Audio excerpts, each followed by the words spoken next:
Hello mga madi! Naggawa na naman kami ng anak ko ng tortilla. So, ang ingredients lang nito is only flour, vegetable oil, sugar, at baking powder. Tapos nilagyan din namin ito ng water. Ito lang talaga, simple lang yung ingredients niya. Tapos ano na naman kasi yung anak ko na kumain kami ng tortilla kasi nga siguro nagsasawa na siya sa pizza. So may iba na naman, gawa na naman kami ulit ng tortilla.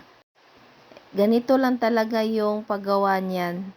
Simple siya pero medyo matagal ng konti. Tapos kasi nga syempre isa-isahin mo talaga.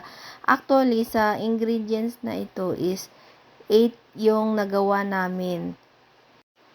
Tapos ito talaga mabusisi kasi nga paisa-isa yung paggawa nito.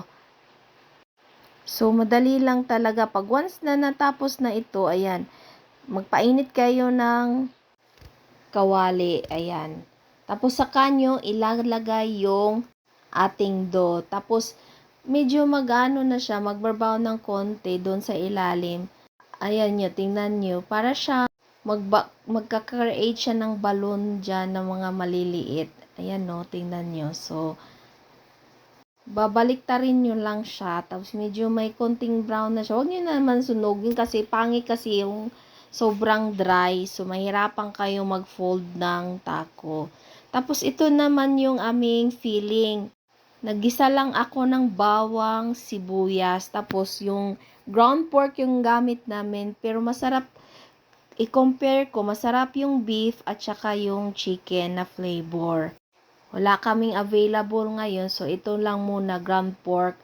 Tapos, nilagyan ko ng paprika, soy sauce, oyster sauce, black pepper, at saka seasoning. Ayan, pinaghalo-halo ko lang tapos hanggang sa maluto. Tapos nilagyan pala namin ng cabbage, cheese, at saka yung cucumber. Tinanggalan namin ng seeds. Tapos ito yung ginawa namin pag nag-filling. Simple lang talaga itong gawin. Lahat talaga pwedeng magawa nito kahit sino. Tapos mayo lang pala yung nilagay namin kasi wala akong yogurt. Dapat yogurt sana yun. Pero mayo na lang yun nilagay namin. Yan. Ganyan ang pagpa-fold niyan. Yan. Okay. Thank you guys for watching.